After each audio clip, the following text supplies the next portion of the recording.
పాకిస్తాన్కు భారత్ వరుసబెట్టి షాక్ల మీద షాక్లు ఇస్తోంది. రోజుకో నిర్ణయంతో కంగారు పెడుతోంది. పహల్గాం దాడికి కారణమైన పాక్ను తీవ్ర ఒత్తిడిలోకి నెట్టేందుకు చర్యలు చేపట్టింది భారత ప్రభుత్వం.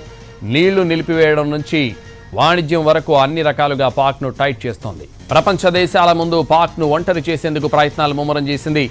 ఇప్పటికే సింధు జలాల ఒప్పందం రద్దు చేసిన భారత్ తర్వాత పాక్ విమానాలకు భారత గగనతలాన్ని మూసివేసింది. తాజాగా పాక్తో వాణిజ్యాన్ని పూర్తిగా నిలిపివేసింది. ఎగుమతులు దిగుమతులు పూర్తిగా నిలిపివేస్తున్నట్లు ఉత్తర్వులిచ్చింది భారత ప్రభుత్వం. దేశ భద్రతను దృష్టిలో ఉంచుకుని పాకిస్తాన్ ఎగుమతులు దిగుమతులపై నిషేధం విధించినట్లు తెలిపింది భారత్. దౌత్యపరంగానూ పాక్ను ఒంటరి చేస్తోంది భారత్. పాక్ IMF నుంచి రుణం అందకుండా ప్రయత్నాలు చేస్తోంది. ఇప్పుడు పూర్తిగా వాణిజ్యం నిలిపివేయడంతో పాక్లో టెన్షన్ మొదలైంది. పాక్ ఆర్థిక మూలాలను దెబ్బతీయడమే లక్ష్యంగా భారత ప్రభుత్వం ప్రణాళికలు వేస్తోంది. పాకిస్తాన్పై ఆర్థికంగా ఒత్తిడి తెచ్చేందుకు కూడా భారత ప్రభుత్వం ఈ నిర్ణయం తీసుకుంది. ఈ నిషేధంతో పాకిస్తాన్ ఆర్థిక వ్యవస్థపై తీవ్ర ప్రభావం పడే అవకాశం ఉంది. భారత్ పాకిస్తాన్ మధ్య ఏకైక వాణిజ్య మార్గమైన వాఘా అటారీ సరిహద్దును ఇప్పటికే మూసివేసింది భారత్.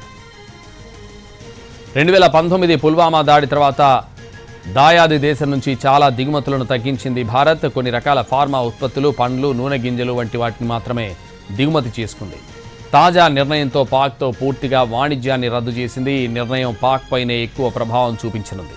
పాక్లోని కొన్ని పరిశ్రమలు భారత్కు చేసే ఎగుమతులపైనే ఆర్థికంగా ఆధారపడి ఉన్నాయి. ఆర్గానిక్ కెమికల్స్, ప్లాస్టిక్స్, లోహాలు, మినరల్ ఫ్యూయల్స్, నూనె ఉత్పత్తులు, బంకా, ఎంజైమ్స్, వర్ణద్రవ్యాలు, మసాలా దినుసులు వంటికి దిగుమతి చేసుకునే వస్తువుల్లో ఉన్నాయి.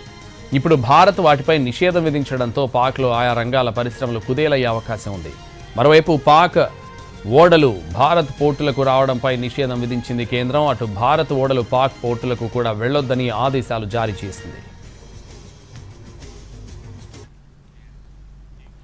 పాకిస్తాన్కు భారత్ వరుసబెట్టి షాక్ల మీద షాక్లు ఇస్తోంది.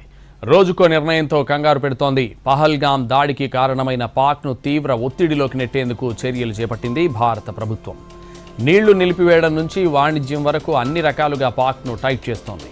ప్రపంచ దేశాల ముందు పాక్ను ఒంటరి చేసేందుకు ప్రయత్నాలు ముమ్మరం చేసింది. ఇప్పటికే సింధు జలాల ఒప్పందం రద్దు చేసిన భారత్ తర్వాత పాక్ విమానాలకు భారత గగనతలాన్ని మూసివేసింది. తాజాగా పాక్తో వాణిజ్యాన్ని పూర్తిగా నిలిపివేసింది. ఎగుమతులు దిగుమతులు పూర్తిగా నిలిపివేస్తున్నట్లు ఉత్తర్వులిచ్చింది భారత ప్రభుత్వం.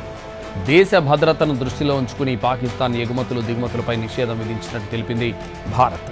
దౌత్యపరంగానూ పాక్ను ఒంటరి చేస్తోంది భారత్. పాక్ IMF నుంచి రుణం అందకుండా ప్రయత్నాలు చేస్తోంది.